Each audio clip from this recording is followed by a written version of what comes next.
আমাদের বাংলাদেশের তিন দিকে কি? ভারত। আমাদের বাংলাদেশের তিন দিকে কি? আর একদিকে সাগর। সবাই বলেন তিন দিকে ভারত আর একদিকে সাগর। কিছুদিন আগে ভারতের একটা ফাটা কেষ্ট নায়ক, যাকে ছেলেরা চিনে, মিঠুন চক্রবর্তী, নাম শোনেননি? ওই একটা ফেসবুক স্ট্যাটাস দিয়েছে, ভারত যদি ইচ্ছা করে বাংলাদেশকে দখল করতে 15 দিনও লাগবে না। বাংলাদেশ দখল করতে কয়দিন লাগবে না? 15 দিনও লাগবে না। আমরা ভারত যদি আক্রমণ করি বাংলাদেশ করো, পলাবি কোন দিক দিয়ে? তিন দিকে আমরা ভারত খাড়া হয়ে আছি আর একদিকে সাগর, পলানোর কোনো রাস্তা নাই। আপনারা বলেন, একটা মালওয়ানের দল হয়ে আল্লাহর দলক এরকম হুমকি দিল, আপনারা আল্লাহর দলেরা কি বললেন? ফেসবুকে স্ট্যাটাস আপনারা পাল্টা দিছেন, আমি দিছি। মিঠুন চক্রবর্তীর সাথে সাথে কমেন্ট করছি, আবার আমি একটা ফেসবুক স্ট্যাটাস দিলাম, মালওয়ানের বাচ্চারা এত সাহস করিস না, ভুলেও বাংলাদেশের দিকে আসিস না। যদি আসিস, আমাদের ছেলেরা 3 হাতা লাঠি দিয়ে তোর পাড়ায় ধরে একটা খুর থাকবি, গোড়া কাটবি না, আগা কাটা পোলটা দিয়ে কলমা করে দিবি। জোরে কোন কথা ঠিক করে? কারণ ভগবানের ভ বাদ দিলে গবনের কোন অর্থ ডিকশনারি নাই। গবনের গ বাদ দিলে বান মানে বন্যা, দুনিয়ার কোনো মানুষ চায় না। বা বাদ দিলে নো মানে ভগবান নেই। আর সেইটা নিয়ে মাস্তানি মারিস না। আমরা যাকে আল্লাহ বিশ্বাস করি, আল্লাহু লা ইলাহা ইল্লা হুয়াল হাইয়ুল কাইয়ুম, মন যদি আলিফ বাদ দেন, লিল্লাহি মা ফিস সামাওয়াতি ওয়াল আরদ, আবার যদি মন চায় লাম বাদ দেন, লাহুল মুলকু ওয়া লাহুল হাম, আবার যদি মন চায় আর একটা লাম বাদ দেন, হুয়াল্লাহুল্লাযী লা ইলাহা ইল্লাহু। আমাদের আল্লাহ সব কিছু বাদ দিলেও আল্লাহ বাদ পড়ে না। মুসলমানের আল্লাহ সদা বিরাজমান। জোরে বলেন ঠিক, আরো জোরে বলেন। আমেরিকায় কিছুদিন আগে আল্লাহ একটা আগুন দিছিল, আপনারা জানেন আগুন? পুরা সারখার হয়ে আসতেছে। ওরা যত প্রকার বুদ্ধি শুদ্ধি যা আছে, পানি টানি ঢাইলে, বালু টালু দিয়ে উপরে জাহাজ নিচে জাহাজ দিয়ে আগুন খালি বাড়ি। তখন আমেরিকা চিন্তা করে কি হলো, তখন মুসলমানের কাছে এসে বলল, ভাই আমাকে ঈশ্বরের খাওয়া নেই, আমাকে গড মরে গেছে, এখন তোরকে আল্লাহর আজান দে। বিশ্বাস করেন, মুসলমান আজান দেওয়া শুরু করলো। যতদিন আজান, যত দূর আজানের শব্দ যায় তত দূর আগুন নিভে যায়। জোরে করে সুবহানাল্লাহ। আর আজান দেয় আর আগুন যত দূর আজানের শব্দ যায় তত দূর আগুন নিভে যায়। এ পর্যন্ত 1300 খ্রিস্টান শুধুমাত্র মুসলমানের আজান শুনে মুসলমান হয়ে গেছে। জোরে করে সুবহানাল্লাহ। কি মনে করতেছেন, কোনো অস্ত্র দিয়ে যখন কাম হয় না তখন আল্লাহু আকবার দেওয়া হয়, অথচ আমরা সেইটা বিশ্বাস করবার পারলাম না। কে কখন মরবে এটা আল্লাহর নবীও, কিন্তু আমাদের দেশে কিছু কিছু লোক জানতো যে এত সালের আগে আমাকে নামাই কে। জোরে কোন কথা ঠিক কিনা? এরকম কথা বলেনি, আপনারা শোনেননি? এত সালের আগে আমাদেরকে নামাই কে। এ দেশ আমার বাপের, এ দেশ আমার। দেখেন, প্রত্যেকটা মানুষকে 3টা কালকে নিয়ে চিন্তা করা দরকার। 3 কাল, একটা হলো অতীতকাল, একটা হলো বর্তমানকাল, একটা হলো ভবিষ্যৎকাল। আমরা কিন্তু শুধু বর্তমানকে নিয়ে ইমোশন করি যে কি হনুরে, আমরা কি হলাম, কিছুই হয়নি। আমাদের অতীতে কি ছিলাম, ভবিষ্যতে কি হবে। আজকে যদি সাবেক প্রধানমন্ত্রী হাসিনা চিন্তা করতো আমার ভবিষ্যতে কি হবে, তাহলে এরকম স্বৈরাচারী ফ্যাসিস্ট হতে পারতো না। জোরে কোন কথা ঠিক কিনা? এজন্য রাসূল দোয়া করেছেন, বাল্লিগ না রমাদান, রমজান পর্যন্ত আল্লাহ আমার হায়াতকে বাড়ায় দাও। আমরা এখানে কেউ বিশ্বাস করি না, কেউ বলতে পারি না আগামীকাল পর্যন্ত আমাদের বাঁচার গ্যারান্টি আছে। জোরে কোন কথা ঠিক কিনা?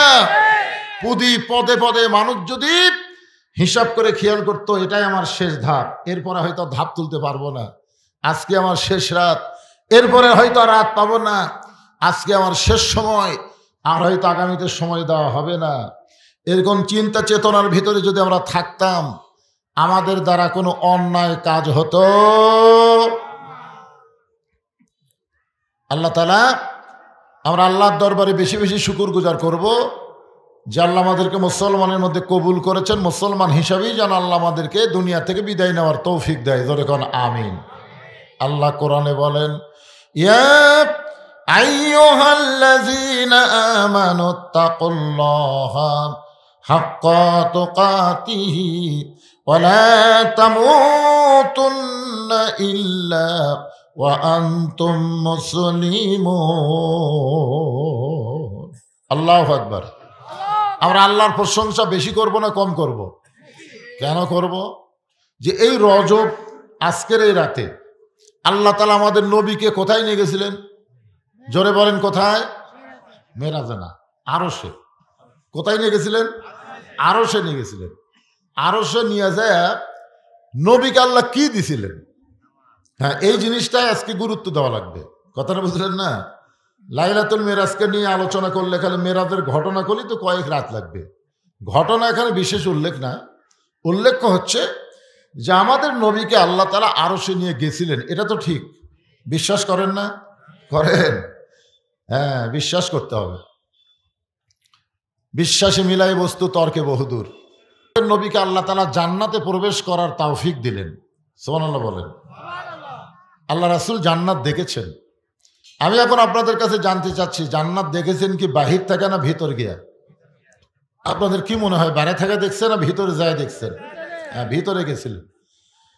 আল্লাহ নবী যখন ভিতরে গেলেন ওই সময় ফেরেশতা জিবরাইল আল্লাহ নবীকে বললেন, আপনি যদি জান্নাত থেকে বের না হন আল্লাহ আপনাকে জান্নাত থেকে বার করে দিবে না। কেন দিবে না? কারণ আল্লাহ নিজেই বলেছেন, সালামুন আলাইকুম তিবতুম ফাদখুলুহা খালিদিন। একজন দুইজন কোন কেন?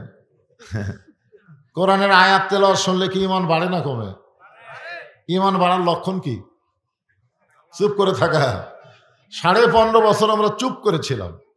এই চুপ করে থাকার কারণেই তো অন্যায়ভাবে দিনের ভোট রাতে হচ্ছে, ভোট ছাড়া এমপি হচ্ছে। ধরেন কথা ঠিক কিনা? চুপ, কেউ কোনো কথা কয় না। আমার এলাকার কষায় 500 টাকার গোস্ত 550 লাগালো। আমি বললাম, কে ভাই হঠাৎ 500 টাকার গোস্ত 550 কেন? জনগণ কথা কয় না হুজুর। অসুবিধা নাই তো। পরের হাটে হয়ে গেছে 600, পরের হাটে 650। একটা জনগণ কথা কয় না। সবাই বলে 1 কেজি জায়গা হাফ কেজি নিব, কিন্তু কথা বলে বিপদত পড়বো না। দুইজন কথা বলবার গেলে আগে চারিদিকে তাকায়, ফিস ফিস করে কথা বলে। কে রে ভাই জোরে কথা বলো? দেওয়ালের কান আছে। আপনার বলেন তো দেওয়ালের কোনো কান আছে? মানে আমরা এত বোবা হয়ে গেছিলাম যে আমাদের কথাই ছিল না। তো এখন শাশুড়ি বলতেছে যে জামাই আইলো, আজকে 2 কেজি গোস্ত নিয়ে আসেন। 650 করে 2 কেজি কত হয়? 1300 টাকা। 2 কেজি গোস্ত নিয়ে 1500 দিছে, কষায় 100 টাকা ফেরত দিচ্ছে। তো বলে ভাই দাম তো হবে 1300, 100 দিলা কেন? আজকে 700। তখন আস্তে করে গোস্তের টোপলা রাখে ওই কষাইয়ের কাছে দাওয়া ছিল খফ করে নিছে, নিয়ে যে হাট এর উপরে খাটের উপরে, আপনি খাটে করেন কি কোন কাঠের উপরে যে গোস্ত ছড়ায় ওইটা লাত্তি দিয়ে ফেলে দিয়ে আর ঘাড়ে ধরে বলতেছে, দাও ঘাড়ে ধরে বলতেছে, এখন বল কত করে কেজি, এখন বল। তখন কষাই বলতেছে আপনি যা বলবেন তাই। তার মানে বোঝা গেল অন্যায়ের বিরুদ্ধে প্রতিবাদের জন্য শক্তিশালী ভূমিকা না আনলে অন্যায় কোনো সময় পালায়া যাবে না। জোরে কোন কথা ঠিক কি না?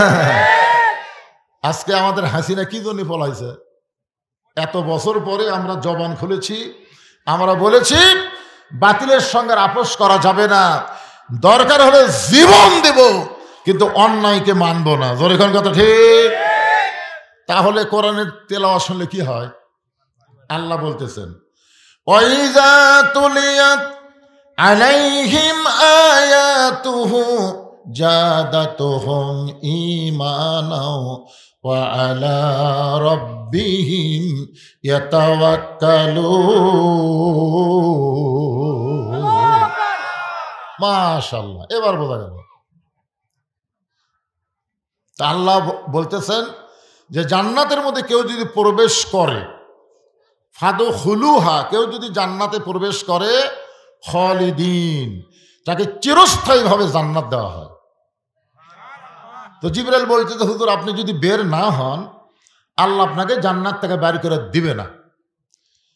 সঙ্গে সঙ্গে নবী এত রাগ করলেন, চিৎকার করে বললেন, জিবরাইল, যেই কথা একবার বলেছো এই কথার দ্বিতীয়বার বলো না। আমি নবী আমার জন্য নয়, আমি নবী হলাম আমার উম্মতের জন্যে। আমি উম্মতগুলো সব দুনিয়াতে রেখে এই জান্নাতের মধ্যে এসে আমি থাকবো, আমি সেই নবী না। চিন্তা করে দেখেন ভাগ্য করে আমরা কি নবী পাইছি, যাকে শুধু নবী না, আমরা কিন্তু বলেছি আল্লাহুম্মা সাল্লি আলা সাইয়্যিদিনা। সাইয়্যিদিনা শব্দের অর্থ কি?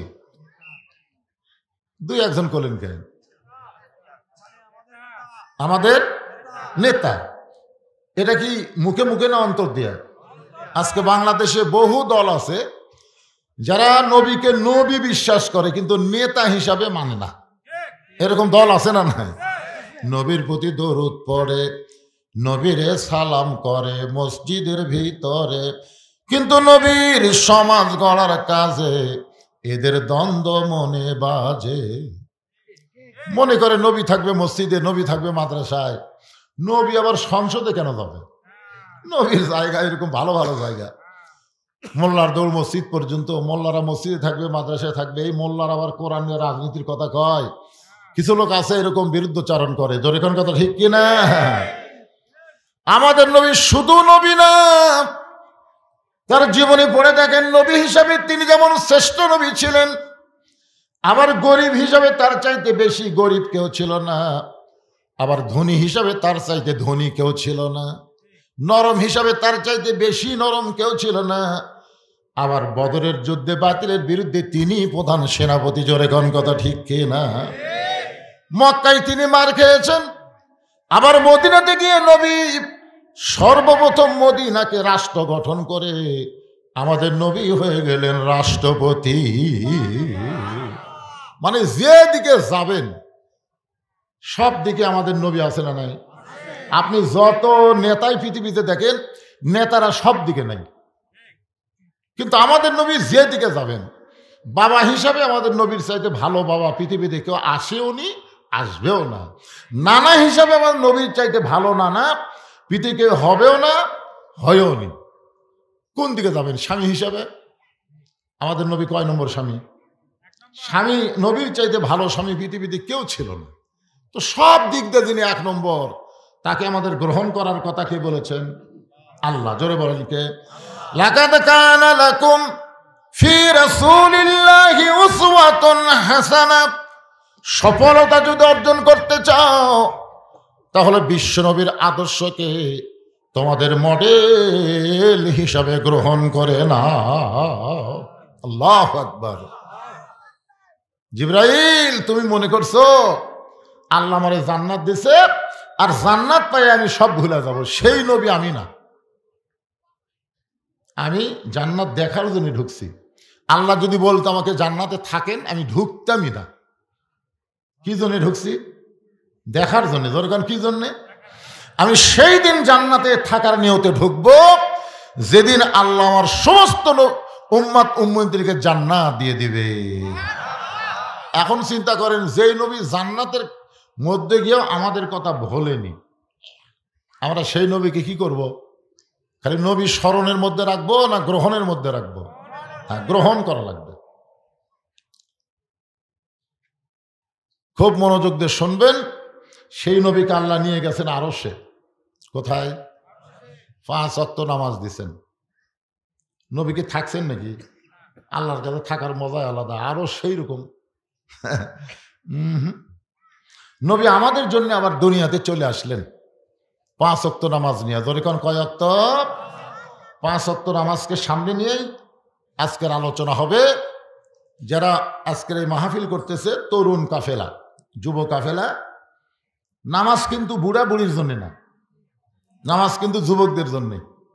রাসূল বলেছেন 7 বছর থেকে নামাজের তালিম দাও। 7 বছর, এইরকম 7 বছর বয়স থেকে নামাজের তালিম দেওয়া হয়। কীভাবে নিয়ত বাঁধবেন, কীভাবে হাত বাঁধবেন, কীভাবে রুকু করবেন, কীভাবে সেজদা দেবেন, এই শিক্ষা দেওয়া লাগবে 7 বছর থেকে। কয় বছর?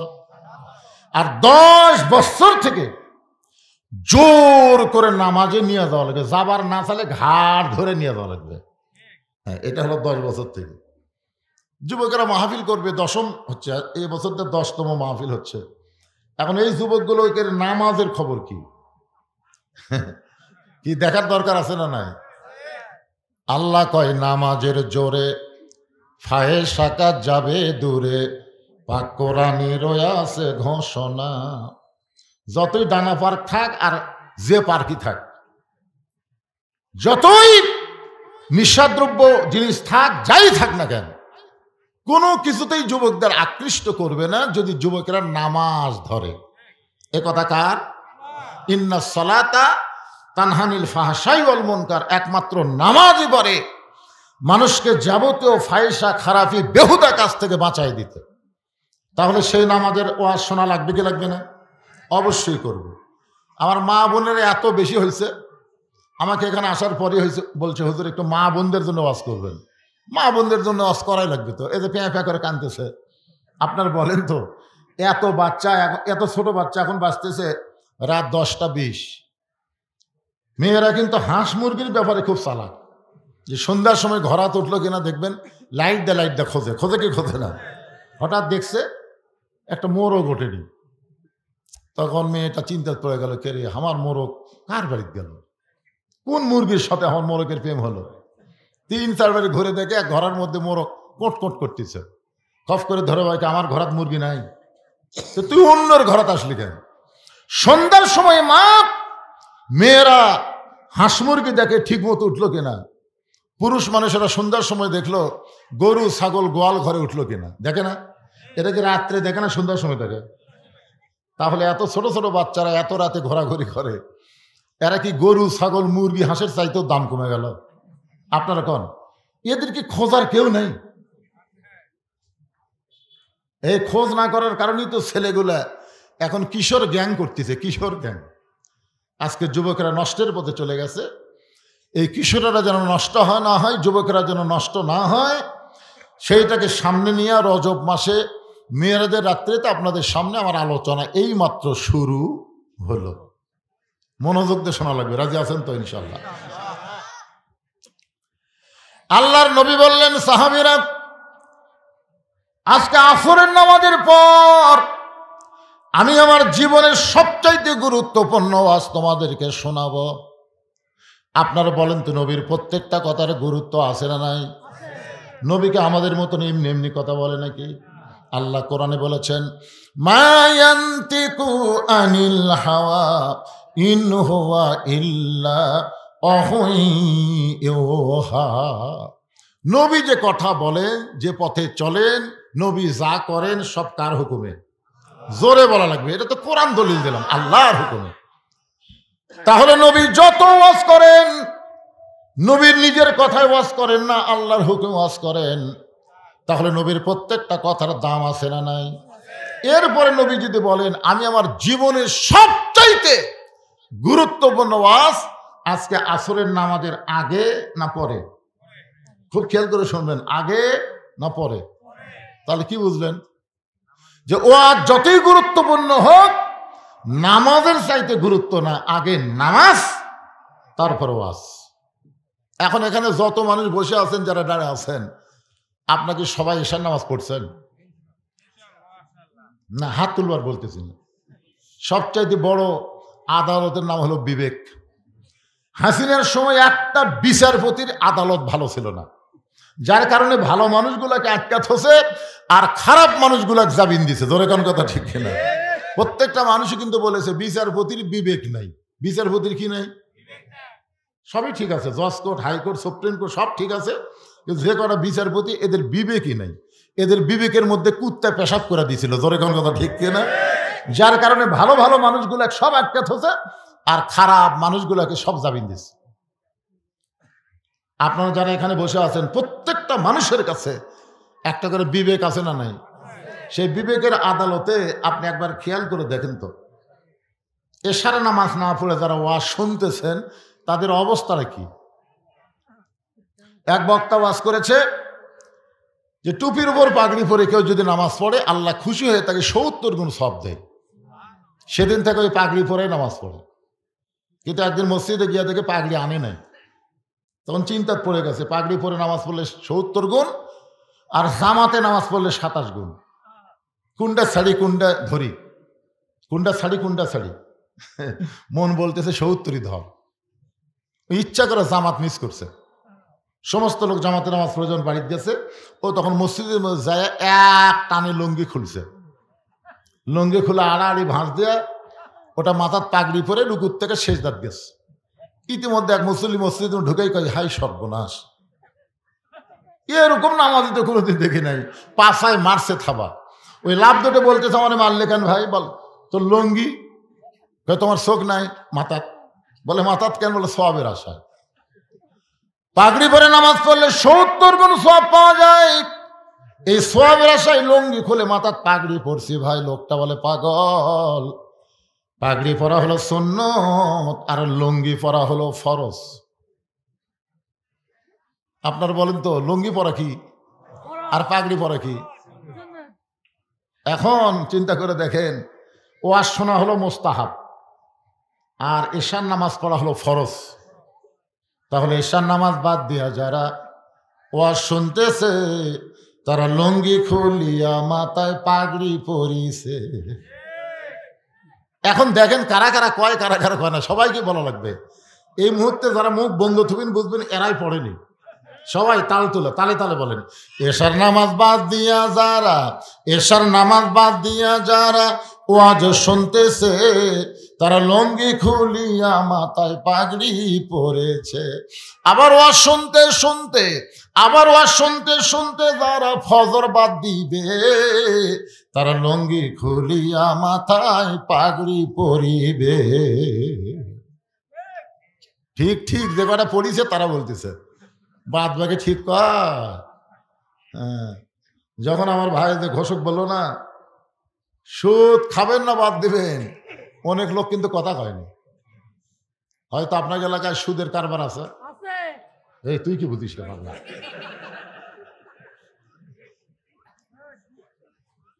লাইলাতুল মিরাজ এমন একটা রাতে আজকের মাহফিল হচ্ছে, সুবহানাল্লাহ বলেন।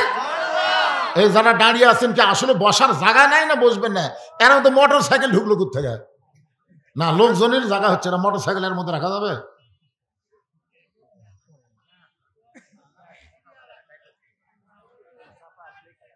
কি চাপেলেন? চাপানি আছে। হ্যাঁ, এই সাইডে মিডিয়ার কারণে কিছু লোক বসতে পারতেছে না। ঠিক আছে, আপনার যারা বসে আছেন একটু চাপেন, ওয়াজ এখনো শুরু হয়নি, কেবল হচ্ছে। একটু সামনে দিকে চাপেন আর জিকির করেন। এটা চাপার জিকির, চাপার জিকির বোঝেন না? আল্লাহর হস্তে, কার হস্তে? আল্লাহর হস্তে বললে একটা ঝোঁক দেওয়াই লাগবে। আপনি দেহ যদি না ঝোঁকে পাথরের মতন কিন্তু ভারী হবে। শেষ আগামীকাল দেহই টানে পারবেন না। সবাই বলে না আমার দেহই আমার কাছে ভারী লাগতেছে ভাই, এই জন্য সামনে চাপেন আর জিকির করেন। লা ইলাহা ইল্লাল্লাহ, জোরে লা ইলাহা ইল্লাল্লাহ, লা ইলাহা, মহব্বতে জোরে জোরে লা ইলাহা ইল্লাল্লাহ।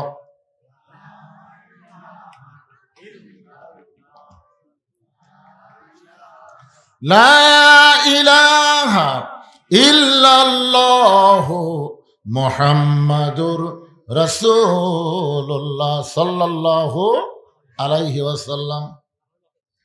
আসরের নামাজের আযান দিলেন হযরত বেলাল ইবনে রেবাহ। ইসলামের প্রথম মুয়াজ্জিন হলেন হযরত বেলাল। আল্লাহ রাসূল বলেছেন কিয়ামত পর্যন্ত যত মুয়াজ্জিন হবে, এই মুয়াজ্জিনরা আযান দিবে মুসল্লির কান পর্যন্ত পৌঁছবে, কিন্তু হযরত বেলাল যখন আযান দেয় ওই আযান আল্লাহর আরশ পর্যন্ত পৌঁছে যায়। কিছুদিন আগে এক মুয়াজ্জিন আমারে কইছে, হুজুর আমি একটা বিপদে আছি। আমি কি বিপদ? বলে ফজরের আযান যখন শুরু করি তখন 4-5টা কুত্তা কুটি থেকে যে দৌড়ে আসে, এসে মসজিদের জানলার উপর পা তুলে দেয়, উ করে হুজুর। এই আমার আযান ওরকে উ একত্র হয়ে মাইক দিয়ে প্রকাশ পায়। আপনি বলেন তো হুজুর এই কুত্তা কেন উ করে? আপনাকে এলাকাত করে নাকি এরকম? হ্যাঁ, আযান দিলে। তাই মুয়াজ্জিনকে বললাম, ভাই রে এটা কেন করে আমি তো বুঝতে পারতেছি না। ইতিমধ্যে একটা আয়াত আমার সামনে এসে খারাপ হলো, একটা আয়াত, কু আনফুসাকুম ওয়া আহলিকুম নার, জাহান্নামের আগুন থেকে যদি বাঁচতে চাও তাহলে তুমি একলা বাঁচলে হবে না, তোমার আহাল পরিবার নিয়ে বাঁচা লাগবে। হুকুম কার? আমি মুয়াজ্জিনকে বললাম, ভাই আপনার ছেলে মেয়েরা কি নামাজ পড়ে? আপনি তো আজান দেন, এরা কি আজানের পরে ওঠে চেতন পায় নামাজ পড়ে? না হুজুর, আমার আড়িয়াগুলো একটাও নামাজ পড়ে না। মানে বেটার নাম তো হচ্ছে আড়িয়া, বেটার নাম কি? আড়িয়া, একটাও নামাজ পড়ে। আমি এই জন্যই কুত্তা উ করে যে তুমি মেয়ে আজান দাও, তোমার নিজের ছেলেই নামাজ পড়ে না। চিন্তা করে দেখেন, প্রথম মুয়াজ্জিন হযরত বেলাল, যার আজান দুনিয়ার মধ্যে সীমাবদ্ধ থাকে না, আল্লাহর আরশ পর্যন্ত পৌঁছে যায়। সাহাবারা বললেন, ইয়া রাসূলুল্লাহ, হযরত বেলালের আজান আল্লাহর আরশ পর্যন্ত পৌঁছে যাওয়ার কারণ কি? রাসূল বললেন, তাহলে শোনো, এই বেলাল শুধুমাত্র ঈমান গ্রহণ করার অপরাধে, তার কোনো অপরাধ ছিল না, একটাই মাত্র অপরাধ, ঈমান গ্রহণ করেছে। আর এই গ্রহণ করার অপরাধে সারাদিন ধরে বেলালকে মারছে। শুধু সারাদিন ধরে বেলালকে মারে নাই, বুকের উপর পাথর চাপা দিয়া সারা রাত চাপা দিয়ে রাখছে। এরপরেও যখন বেলাল আল্লাহ বাদ দেয় নাই, বেলালের জিহ্বাটা টেনে বের করে ওই জিহ্বার মধ্যে কাফের বেঈমানেরা পেরেক ঢুকাইয়া দিছে। এরকম জিহ্বা টেনে বের করে জিহ্বার মধ্যে পেরেক মারছে, এদিক দিয়ে বের করে ওই দিক দিয়ে সাদা করে দিছে। হযরত আবু বকর বেলালকে মুক্ত করে যখন আল্লাহ নবীর কাছে নিয়ে যাওয়া হয়, নবী তাকায় দেখে, বেলালের জিহ্বাটা অনেক নিচ পর্যন্ত বের হয়ে জিহ্বাটা ফুলে গেছে।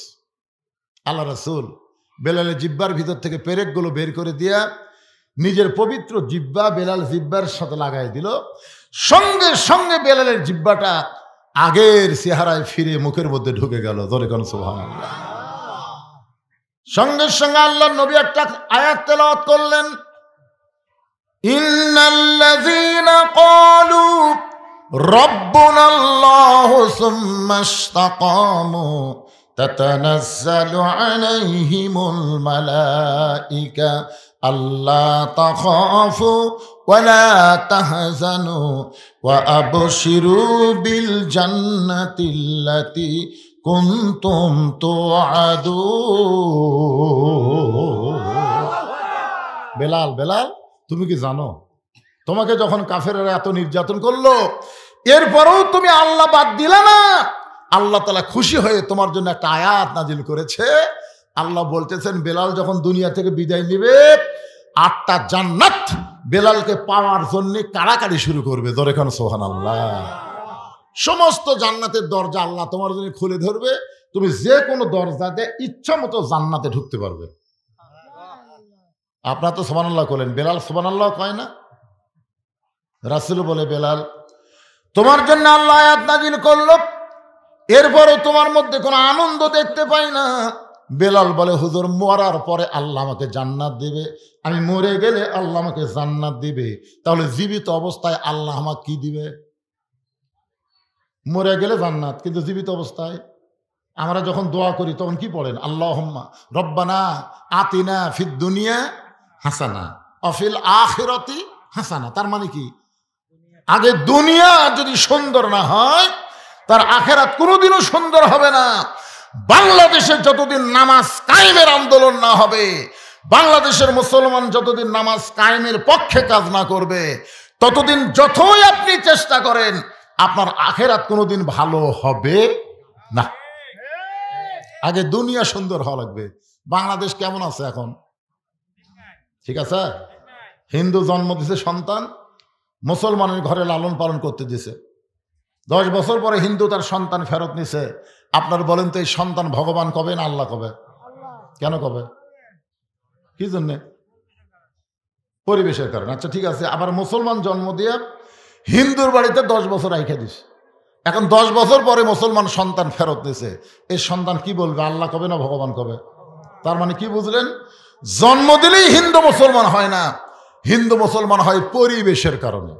বর্তমান যে পরিবেশ চলতেছে, এই পরিবেশে আমাদের ছেলেরা কি হবে? যারকে প্রত্যেকে হাতে হাতে একটা করে 4G মোবাইল, 5G মোবাইল।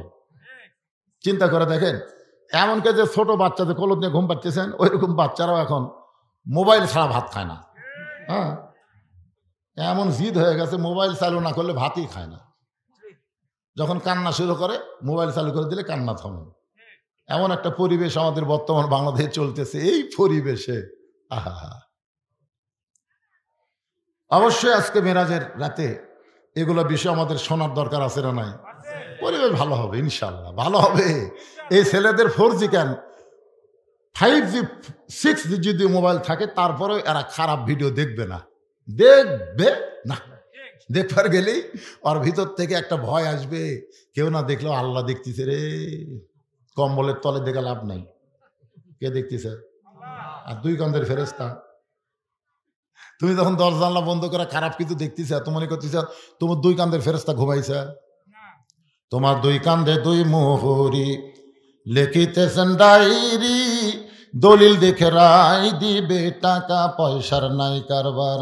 কিরামান কাতিবিন ইয়ালামুনা মা তাফআলুন। রাতের বেলা 10টা ভোট দিছে, 20টা ভোট দিছে, 50টা ভোট দিছে, সকালে চা খাবার গল্প করতেছি, কেউ দেখেনি। এমনভাবে সিল মারছি ভাই, খালি দরজা জানলা বন্ধ করে সমানে মারছি, কেউ দেখেনি। তখন দুই কান্দের ফেরেশতা বলতেছে, আল্লাহ এরা যে বলতেছে কেউ দেখেনি, তাহলে আমরা কি করলাম? আল্লাহ বলতেছে তোরা কি দেখছি? সমানে খালি একটা মার্কার ভোট সমানে মারছে।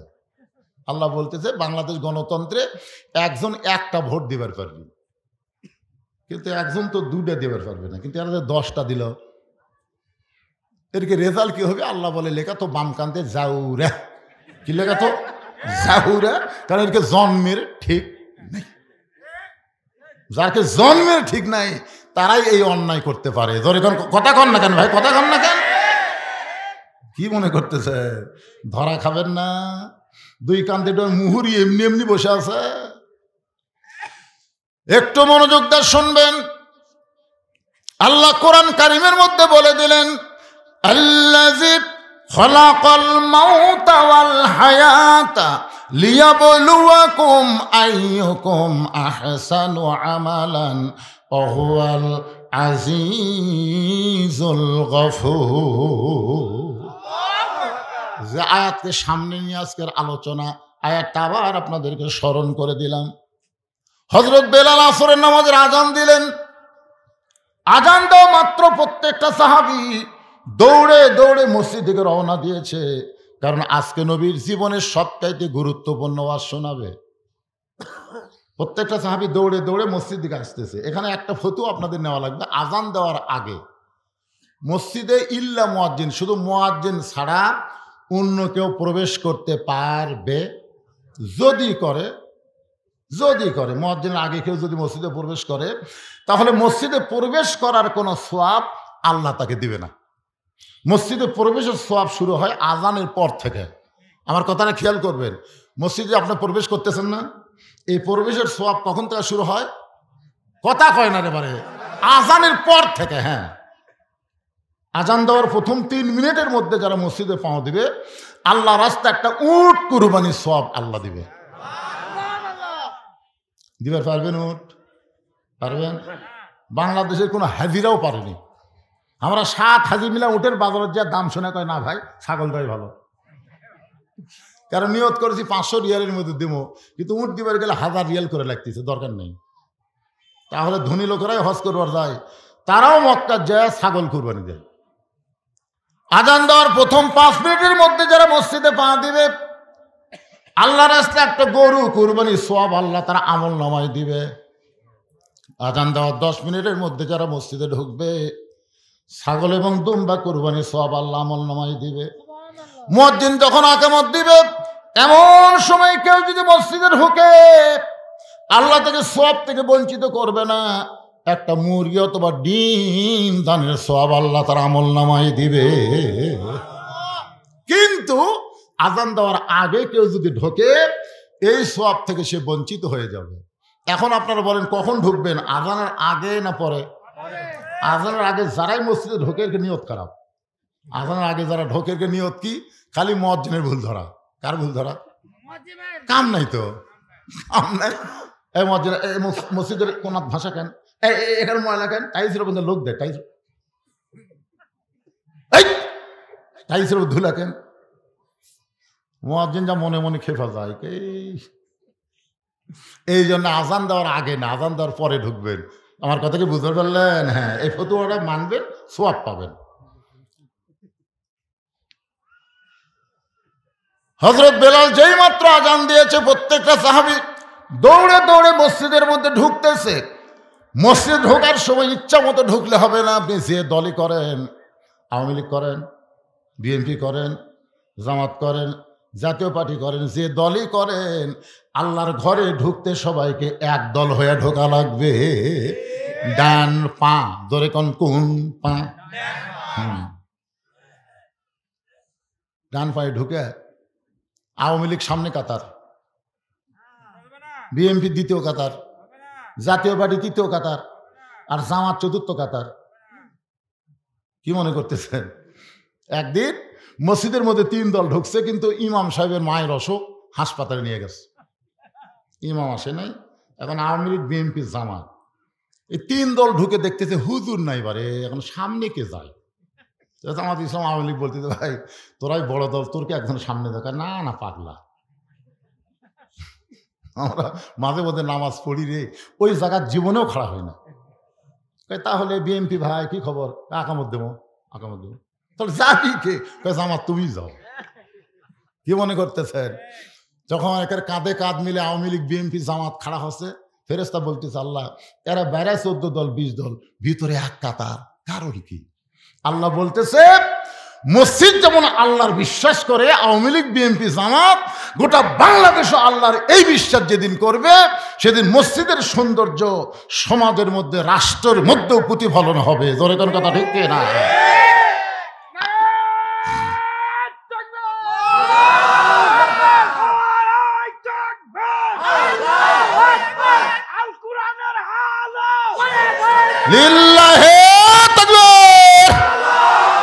আপনি দেখেন যে কোনো দলের লোক আপনি যদি বলেন যে ভাই এই বাড়ি এটা হচ্ছে আমার হুজুর, ওই সাইড আমার ভাইয়ের, ওই সাইড আমার চাচার, ওই সাইড আমার বাপ চাচার, তো সবই যদি তোমাকে হয় আল্লাহর, তখন আল্লাহরা দেখবার গেলে 2 মিনিট হাঁটা লাগবে হুজুর। 2 মিনিট হাঁটা মসজিদের সামনে যা বলতে হুজুর এখানে আল্লাহর কিছু ছিল না, আমার চাচা 10 শতক আল্লাহ দান করছে, আর আমরা টাকা পয়সাতে আল্লাহ ঘর বেড়ে দিছি। ফেরেশতা গায়ে আল্লাহ এই দেশের নাম কি? হ্যাঁ, এই দেশে তোমার কিছুই নেই, আর চাচা দান করলে তোমার জায়গা হয়, আর ওরা টাকাতে তোমার ঘর বানিয়ে দেয়, এই দেশের নাম কি? আল্লাহ বলতেছে ওই দেশে মানুষের আইন যতদিন চলবে ততদিন শুধু মসজিদকেই ওরা আল্লাহর ঘর বিশ্বাস করবে, আর যেদিন আমার কোরআন যে দেশ চলবে সেদিন আর মসজিদ আল্লাহর থাকবে না, গোটা বাংলাদেশ আল্লাহর হয়ে যাবে। জোরে কোন কথা ঠিক না? এখন আপনারা আল্লাহ কতটুকু দিচ্ছেন?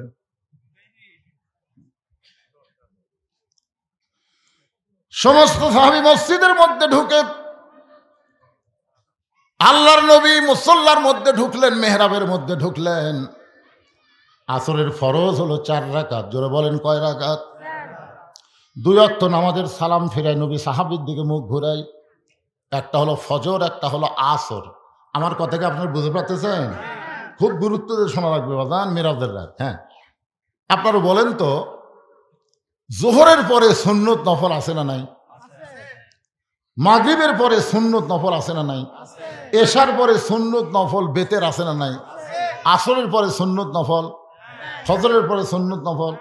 আচ্ছা নাই কেন? 3 ওয়াক্তে আছে, 2 ওয়াক্ত নাই কেন? আপনারা বলেন জানেন? না জানলে কবেন জানি না। জানা লাগবে না? কেউ যদি যাবার চায়, যে এখন এক ভাই চলে গেল, কেউ যদি এরকম যাবার চায় আপনারা বলবেন স্যান্ডেল থুয়ে যা। এই খেয়াল করেন, এই স্যান্ডেল যখন হাতত নিল আপনারা দেখলেন আপনাদের মাথার উপর দিয়ে স্যান্ডেল গেল, দেখছেন? কথা কর না কেন? এই যে ভাই নিয়ে গেল ওই মাথার উপর দিয়ে স্যান্ডেল নিয়ে গেল, তো পায়ের জিনিস মাথার উপরে উঠুক আপনারা চান? এখন যদি কেউ যাবার চায় আপনি বলবেন বন্ধু যদি যাবার চাও স্যান্ডেল 2টা রাইখা যাও রে। বাংলাদেশের মানুষ জুতা স্যান্ডেলকে এত ভালোবাসে যে গোটা নগা বেড়া বেড়া জুতার তলা নাপাক করে জোহর নামাজ পড়বার ঢুকতেছে জুতা স্যান্ডেল হাতত নিয়ে। ফেরেশতাকে আল্লাহ নাপাক জুতা তোমার পাক মসজিদের মধ্যে ঢুকতেছে, কারণ কি? এরা কোরআনের মধ্যে চোরের আইন ঠিকই আছে, দেখে না? জুতা চুরি বন্ধ হবে। শুধু তাই নয়, সোনার টোপলাও দরজাত রাখলে ভুল করে কেউ হাত দিবি না, সে আইন আল্লাহর কোরআনে আছে না নাই? জোরে কোন আছে না নাই? একেবারে না পাক জুতা লেগে সামনে থতে পারে, সামনে থোছে, সামনে একটা কাঠের বাক্স থুয়ে দিছে। কি জন্য? কার ভয়ে? সত্যি করে বলেন তো, আপনি জুতা নিয়ে যে আল্লাহর ঘরে ঢুকলেন, কার ভয়ে ঢুকছেন? আল্লাহর ভয়ে? দুই জুতা চোর খালি ঘুরতেছে মসজিদের বাইরে, বুঝছেন, ঘুরে ঘুরে বলতেছে হামাকের ভয়ে সব ভালো জুতা ভিতরে ঢুকছে। দেখছেন কি মশান চোরের, হামাকের ভয়ে সব ভালো জুতো মসজিদের মধ্যে ঢুকছে, যে কয়টা দরজা আছে লেওয়ার মতন না। আপনারা বলেন তো, বর্তমানে বাংলাদেশে মানুষের আইন চলার কারণে চোর ডাকাতের মশান বেড়ে গেছে। তোর এখান কথা ঠিক না? যেদিন আল্লাহর আইন চালু হবে, চুরি করলে হাত কাটা দাও, এই আইন খালি চালু করলেই তখন আর কবি হামাকের ভয়ে, তখন বলবে আল্লাহর ভয়ে সব জুতা বাঁধা আছে রে, আল্লাহর ভয়ে সব জুতা বাহিরে আছে, কেউ যদি হাত দেয় উরি বাবা রে। একটু মনোযোগ দিয়ে শুনবেন। নবী আমার 4 রাকাত আসরের ইমামতি করে সালাম ফিরাইলেন। সালাম ফিরানোর সঙ্গে সঙ্গে নবী সাহাবীর দিকে মুখ ঘুরে দাঁড়ালেন। আবু বকর বলেন, ইয়া রাসূলুল্লাহ, জীবনের সবচাইতে গুরুত্বপূর্ণ ওয়াজ করবেন, হুজুর আপনি মেম্বরে বসে ওয়াজ করেন। রাসূল বলেন, সাহাবীরা রে শোনো, আজকে যেই গুরুত্বপূর্ণ ওয়াজ তোমাদের শোনাবো, শুধু ওয়াজটা শোনাবো না, আমি ওয়াজটা তোমাদেরকে দেখাবার চাই। যেই বলছে দেখাবার চাই, সাহাবেরা নড়ে চড়ে বসছে। সারা জীবন তো শোনাই হলো রে, আজকের নবী আমার কি দেখাবে? আল্লাহ নবী বললেন, আজকে শুধু ওয়াজ শোনাবো না, ওয়াজটা তোমাদেরকে দেখাবার চাই। এই বলে নবী মেহরাবের মধ্যে ঢুকতেছেন। মসজিদের সামনে যে জায়গাটা থাকে, এই জায়গার নাম হলো মেহরাব। জোরে কোন জায়গার নাম কি? আপনার বলেন তো, প্রথম মেহরাব তৈরি হয়েছে কেন? মসজিদে কিন্তু আগে মেহরাব ছিল না। এই মেহরাবটা প্রথম তৈরি হয়েছে একটা আয়াতের মাধ্যমে। আয়াতটা হলো, ইয়া আইয়ুহান নাবিয়্যু হারজিল মুমিনিনা আলাল কিতাল। ওগো আল্লাহর নবী, যারা আপনার পিছনে জামাতবদ্ধভাবে নামাজ পড়তেছে, সারিবদ্ধভাবে নামাজ পড়তেছে, তাদের খালি নামাজ শেখালে হবে না, তাদেরকে সৈন্য হিসাবে গড়ে তোলেন। কারণ যে কোনো সময় মক্কার কাফেরেরা মদিনা আক্রমণ করতে পারে। আর মক্কার কাফের যদি মদিনা আক্রমণ করে, তখন দোয়া দিয়া দরুদ দিয়ে আপনি মদিনা রক্ষা করতে পারবেন না। মদিনা রক্ষা করতে হলে কাফের বেঈমানদের বিরুদ্ধে অস্ত্র ধরা লাগবে। হুকুম কার? জোরে কোন? আমাদের বাংলাদেশের 3 দিকে কি? ভারত।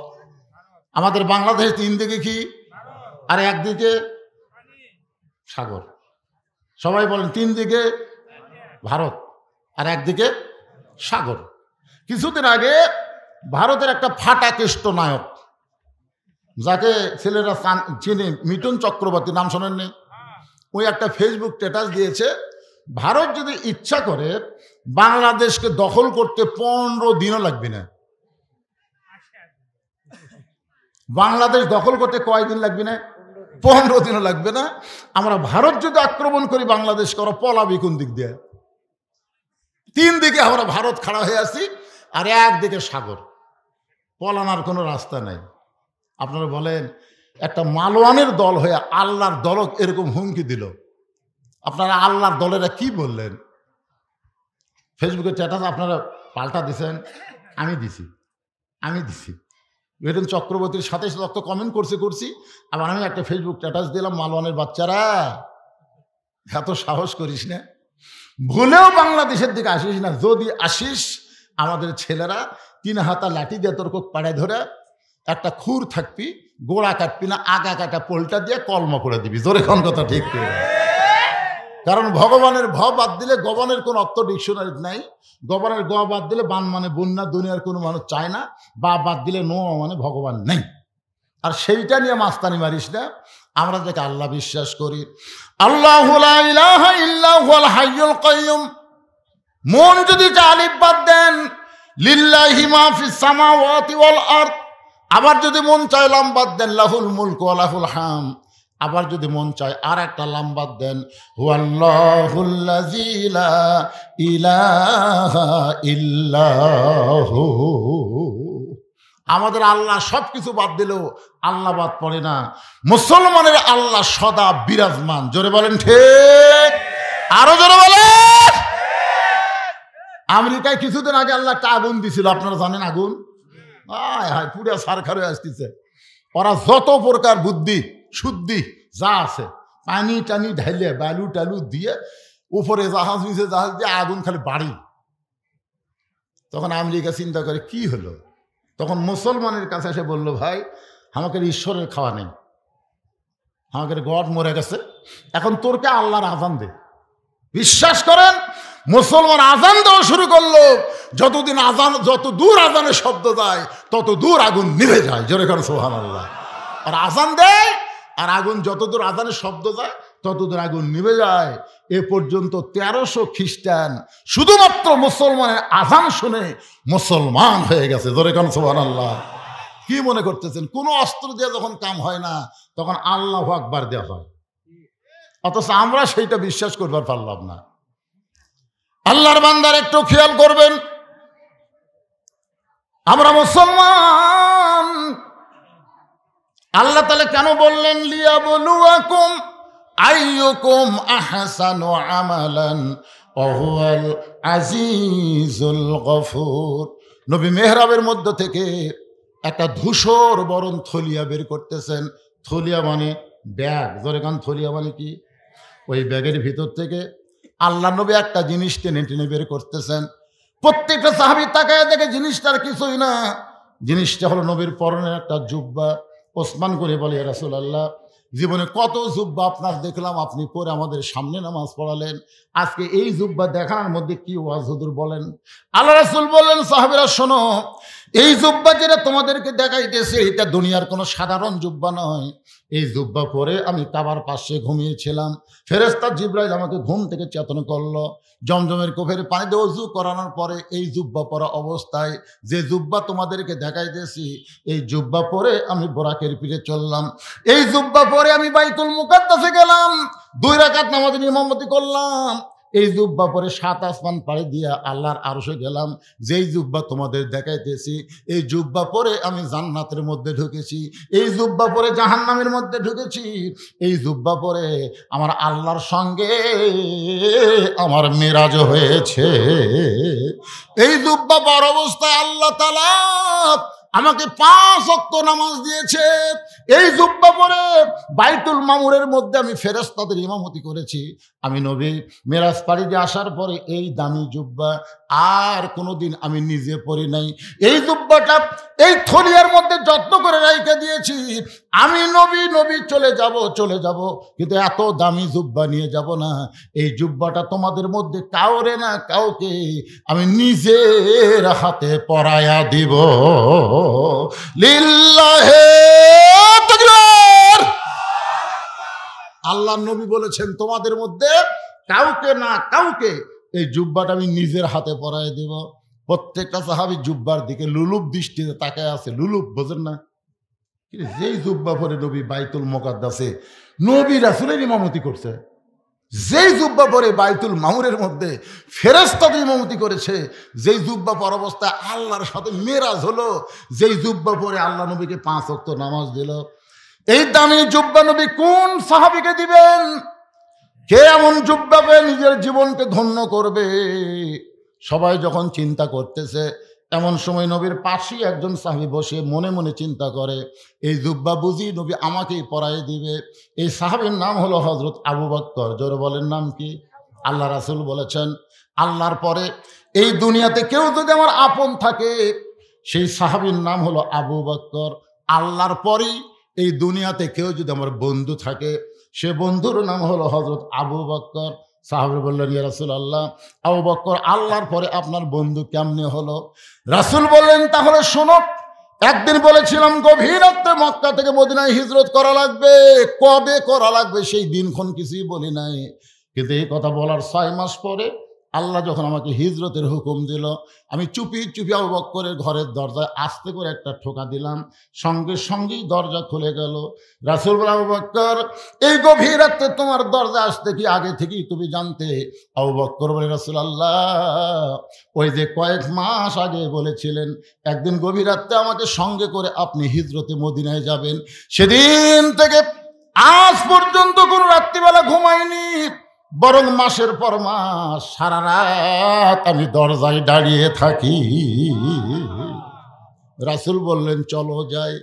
আবু বকরকে সঙ্গে করে নিয়ে নবী গেলেন গারে সুর। মাটি থেকে ৫,৬০০ ফুট উপরে একটা গর্তের মধ্যে নবী আর আবু বকর আত্মগোপন করলেন। বাজান গর্তের গরমে নবী এক সময় একটু দুর্বল হয়ে আবু বকর উরাতটাকে বালিশ বানায় নবী ঘুমায় গেলেন। নবী যখন ঘুমায় গেছে আবু বকর গুনগুন করে একটা গান গাইতেছে, শিশুকালে মইরা গেছে মা, গর্ভে থাকতে মরছে পিতা, নবী চোখে দেখলেন না। আবু বকরকে আল্লাহ এই মানুষটা জীবনে কাউরে কষ্ট দিল না, এই মানুষটা কোনোদিন কাউরে কষ্ট দেয়নি, চড়া কোনো কথা বলে নাই। আর সেই মানুষটাকে আজকে মক্কার মানুষেরা দেখতে পারতেছে না। এই গভীর রাত্রে গর্তের মধ্যে দুর্বল হয়ে আবু বকর রাতকে বালিশ বানায় ঘুমায় গেছে। হঠাৎ আবু বকর দেখতে পায় নবীর কপাল ঘেমে মুক্তার দানার মতন ঘাম বের হয়ে গেছে। মুক্তার দানার মতন ঘাম দিকে আবু বকরের বড় লোভ হয়েছে। ওই ঘামটা যদি হাতের মধ্যে নিয়ে আমার চেহারার মধ্যে মালিশ করতে পারি, অন্তত নবীর ঘাম চেহারায় থাকার কারণে আল্লাহ তাআলা আবু বকরকে মাফ করে দিবে। এই মনে করে ডান হাতে ঘামটা নিয়ে যখন চেহারার মধ্যে মালিশ করতেছে, যেই মাত্র নিজের চেহারার মধ্যে মালিশ করে সঙ্গে সঙ্গে 400 রোজ গ্রহ তারা তারি নূরের ইশারা, 400 রোজ গ্রহ তারা তারি নূরের ইশারা, নইলে যে অন্ধকারে ডুবিত এই ধরনী। সবাই বলেন নবী মোর পরশমণি, নবী মোর সোনার খনি, নবী নাম ভাবে যেজন সেই তো দোজাহানের ধরি। গোটা গর্ত আলোকিত হয়ে গেছে। এই যে ঘাম খালি চেহারায় মালিশ করছে, সঙ্গে সঙ্গে গোটা গাড়ির সুর আলোকিত হয়ে গেছে। হঠাৎ আবু বকর দেখতে পায় তার বাম সাইডে 2 হাত উপরে একটা ছিদ্র, ওই ছিদ্র দিয়ে যদি কিছু বের হয়ে নবীকে কামড় দেয়। ডান পায়ে উরাতের উপর নবী ঘুম পাড়তেছে, আর বাম পাখানা ছিদ্রের মুখে লাগাই দিছে। লিয়াবলুয়াকুম আইয়ুকুম আহসানু আমালা। আল্লাহ তাআলা বলতেছে আমি আজকে সুন্দর আমলের পরীক্ষা করব। আমার আবু বকর নবীকে বেশি ভালোবাসে না নিজের জীবনকে বেশি ভালোবাসে, আজকে পরীক্ষা হবে। আল্লাহ কয় বিষাক্ত সাপ আর পাহাড় এলাকায় ঘুরিস না, যা যা ছিদ্রের মুখে পাটা দিছে ওই পায়ের তালুতে কামড় মার। আল্লাহর হুকুমে একটা বিষাক্ত সাপ বিষ ভরা নিয়ে মুখে আবু বকরের পায়ের তালুতে যেই মাত্র কামড় বসায় দেয়, সঙ্গে সঙ্গে বিষটা চলে আসছে কলিজায়। আবু বকর বলে সাপরে তুই মনে করছিস তুই কামড় মারলে আমি পা টান দিব? সাপরে শুনে নে, দরকার হলে মরে যাব, কিন্তু আমার নবীর ঘুম আমি ভাঙতে দিব না। সাপরে তুই যতই কামড় মার আমি পা টান দিব না। সাপটা বলে আল্লাহ কামড় মারার হুকুম দিলেন, বিষ্ণে কামড় মারলাম তাও তো পা টান দেয় না। আল্লাহ বলে আবার কামড় মার, আবার কামড় মার। কিতাবের মধ্যে 5 বার সাপটা কামড় মারল, গোটা দেহ থর থর করে কাঁপতেছে, কিন্তু ছিদ্র থেকে আবু বকর পা টান দেয় না। এক সময় অসতর্ক মুহূর্তে আবু বকরের চোখের পানি নবীর গাল মোবারকে পড়েছে। নবী চোখটা খুলে বলে আবু বকর বাড়ির কথা মনে করে কাঁদতেছো, বিবি বাচ্চার কথা মনে করে কাঁদতেছো। আবু বকর নবীর হাতটা এনে বুকের মধ্যে ঢুকায় বলে নবী গো, এই বুকটা ছিঁড়ে যদি আপনাকে দেখাইতাম তাহলে দেখতে পারতেন আমার বুকের মধ্যে আল্লাহ নবী ছাড়া আর কেন জায়গা নাই। তাহলে কেন কাঁদতেছো? বলে ছিদ্রের মুখে পাটা দিয়ে কি যেন বারবার কামড় দেয়। নবী হ্যাঁসকা টান মারে, সাপটা বের হয়ে আল্লাহ নবীকে সালাম দেয়। নবী সালামের উত্তর দেয় না। সাপটা আবার সালাম দেয়, নবী সালামের উত্তর দেয় না। আল্লাহর হুকুমে সাপটা বলে নবী গো, আপনারে সালাম দিলাম কিন্তু সালামের উত্তর দিলেন না। নবী কয় সাপরে তুই আমার কলজায় কামড় মারবি আর আমারে সালাম দিবি, সালামের উত্তর হবে না। সাপ বলে নবী আমি কোনোদিন কামড়াতে পারি না, আল্লাহ যদি কামড়ের হুকুম না দেয়। আল্লাহ হুকুম দিয়েছে বলি তো কামড় দিলাম। সঙ্গে সঙ্গে নবী বলে আল্লাহ আবু বকরকে নিয়ে আপনি হিজরতের হুকুম দিলেন, এই গাড়ির সুরের মধ্যে তার মৃত্যু আপনি কামনা কেন করলে? আল্লাহ বলে হাবিব আবু বকরের পরীক্ষা, আবু বকর গোল্ডেন A+ পাইছে, আপনার মুখের থুতু মোবারক পায়ের তালুতে লাগায় দেন, বিষটা পানি হয়ে যাবে। বিষটা যখন পানি হয়ে গেল নবী হাত ধরে বলে আবু বকর একবার না, দুইবার না, 5 বার সাপটা কামড় মারলো। একটা বার কামড় দেওয়ার পরেই তো তুমি আমার ঘুম থেকে চেতন করতে পারতা, কিন্তু চেতন না করে 5টা বার সাপের কামড় কেন হজম করলে? আবু বকর বলে, রাসূলুল্লাহ, আমার জীবনের চাইতে আপনার ঘুমের দাম অনেক বেশি। আল্লাহু আকবার। আবু বকর মনে মনে চিন্তা করতেছে, এই জুব্বা বুঝি নবী আমাকে পরায় দিবে। আবু বকরের বাম পাশে একজন সাহাবী মাথা নিচু করে মনে মনে চিন্তা করে, এই জুব্বা মনে হয় নবী আমাকেই পরায় দিবে। ওই সাহাবীর নাম হলো হযরত ওমর। জোরে কোন নাম কি? আল্লাহ রাসূল বলেছেন, আল্লাহ রাসূল বলেছেন, ভাইজানেরা যারা পিছনে দাঁড়িয়ে আছেন, আসলে দেখতে আমারই কষ্ট লাগতেছে।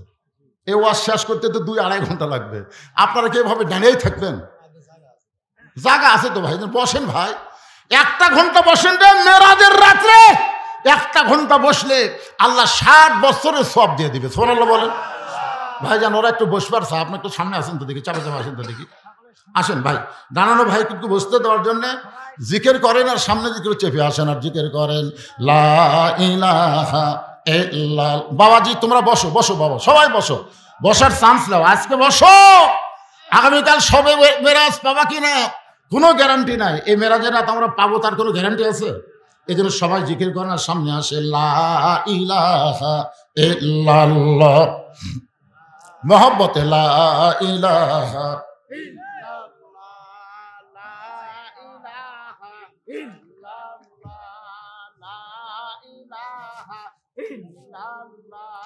লা ইলাহা ইল্লাল্লাহু, লা ইলাহা ইল্লাল্লাহু, লা ইলাহা ইল্লাল্লাহ, লা ইলাহা ইল্লাল্লাহ। এই পবিত্র কোরআনে তাকায় দেখেন, এই পবিত্র কোরআনে 23টা আয়াত। কয় আয়াত? 23টা আয়াত হযরত উমর ফারুকের সাথে আল্লাহর মত মিলে গেছে। এই জন্য 23টা আয়াত উমরের সামনে আল্লাহ কোরআনে নাজিল করছে। সুবহানাল্লাহ বলেন। আল্লাহ রাসূল বলেছেন, আমার পরে কেউ যদি নবী হতো, লাউ কানা উমর, আল্লাহ উমরকে নবী বানায় দিত।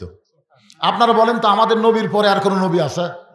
কোরআন শরীফ বলে দিয়েছে, মা কানা মুহাম্মাদুন আবা আহাদিম মির রিজালিকুম ওয়ালাকিন রাসূলুল্লাহি ওয়া খাতামান নাবিয়্যিন। তার মানে বোঝা গেল আমাদের নবীর পরে কোনো নবী নাই।